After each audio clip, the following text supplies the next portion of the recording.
Halo, Assalamualaikum. Apa kabar semuanya? Mudah-mudahan sehat-sehat selalu ya dan masih semangat BDR-nya, belajar dari rumahnya.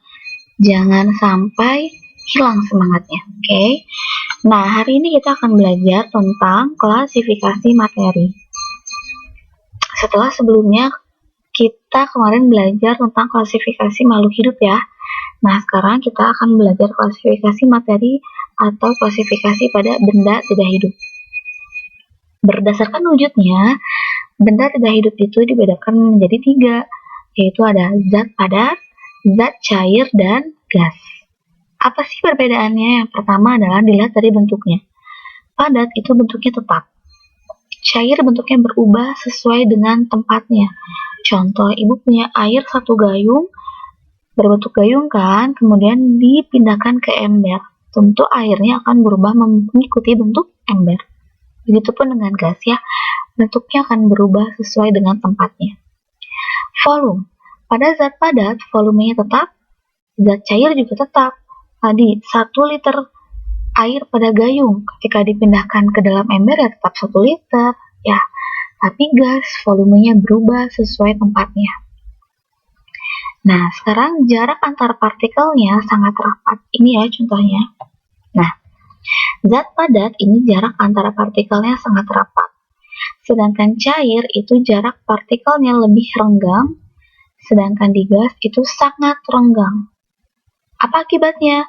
Akibatnya partikel di zat padat dia tidak dapat bergerak.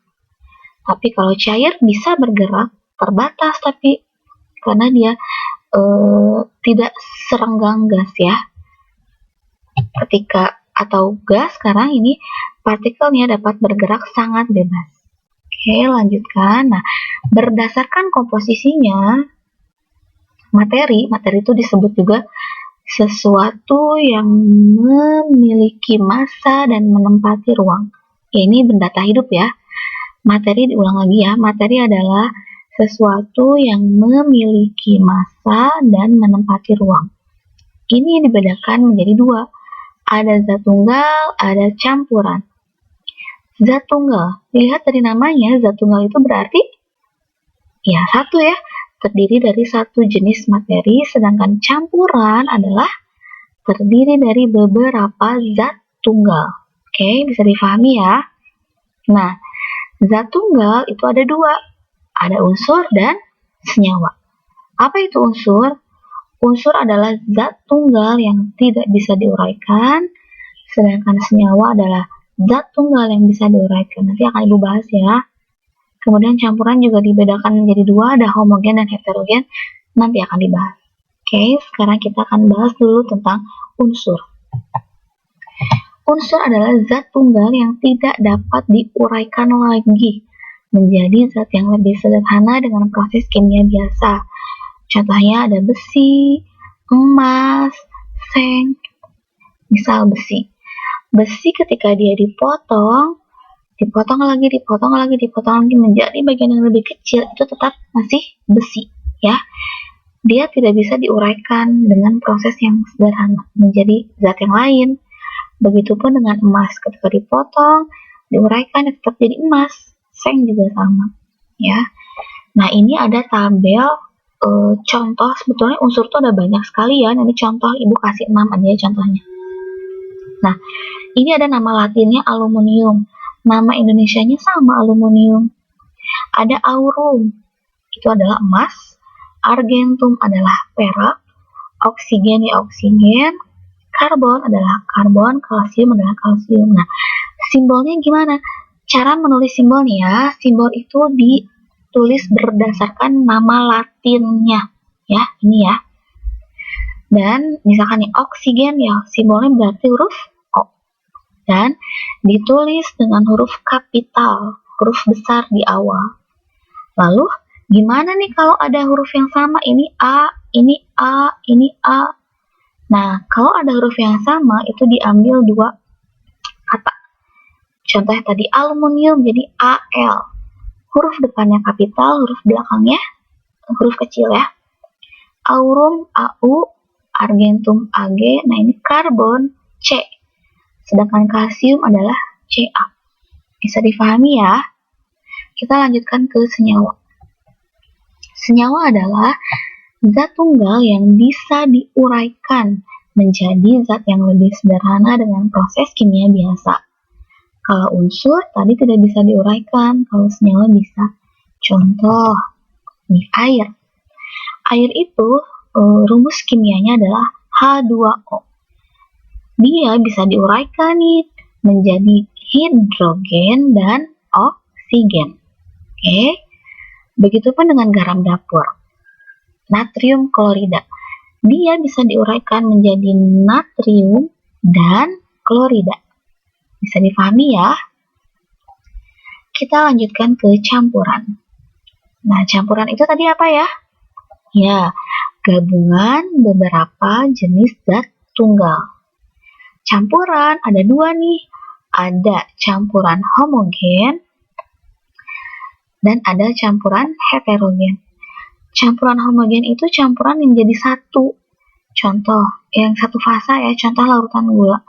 Ketika kalian melarutkan gula dengan air, diaduk. Nah, masih terlihat tidak gulanya?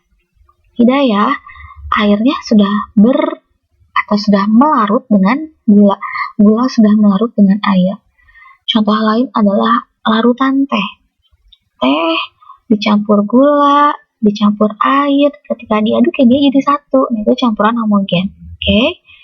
Campuran heterogen itu terdiri dari lebih dari satu fasa. Contoh minyak dan air. Ketika minyak dan air disatukan, masih terlihat tidak minyaknya? Masih ya, karena minyak tidak bisa bersatu dengan air. Contoh campuran heterogen lagi adalah batu dilarutkan dengan air. Ketika batu dilarutkan dengan air, diaduk-aduk, masih terlihat tidak batunya? Masih ya, nah itu adalah campuran heterogen. Oke. Nah, sekarang kita akan belajar salah satu aplikasi di campuran homogen adalah asam, basa, dan garam.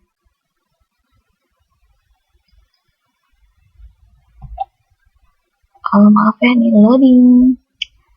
Nah, ini contoh asam. Ada larutan jeruk. Ciri asam adalah rasanya pasti asam ya, dan menghasilkan H+ atau ion hidrogen jika dilarutkan dalam air.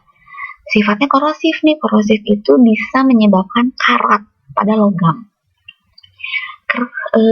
Asam dapat mengubah kertas lakmus biru menjadi warna merah. Kemudian pH-nya kurang dari 7 dan ini contoh-contohnya. Biasanya asam tuh hanya di belakang ya, HCl, HBr, H2SO4, HNO3, kecuali ini.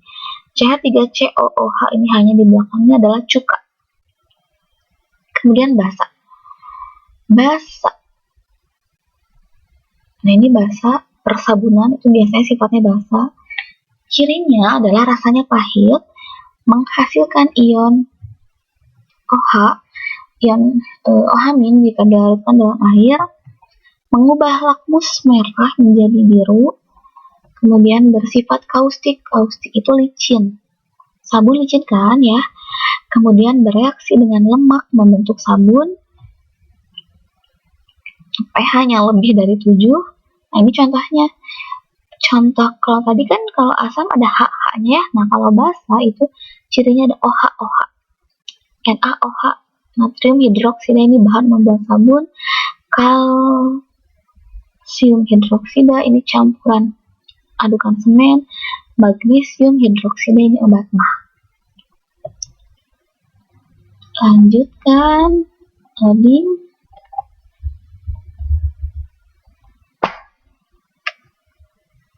Sebentar. Nah, ini sekarang kita akan bahas tentang garam.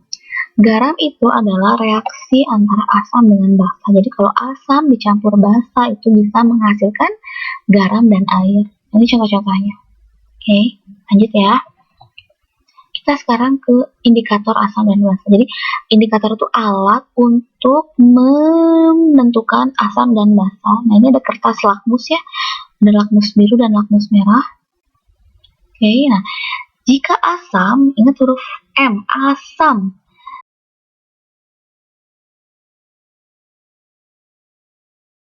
Nah, jika asam, ingat huruf M, merah. M merah, nah dia akan mengubah lakmus menjadi warna merah. Sedangkan basa, ingat huruf B, dia akan mengubah lakmus menjadi warna biru. Ya, lakmusnya apapun itu, lakmus biru atau merah dia akan jadi biru, asam juga lakmus merah atau biru dia akan jadi merah.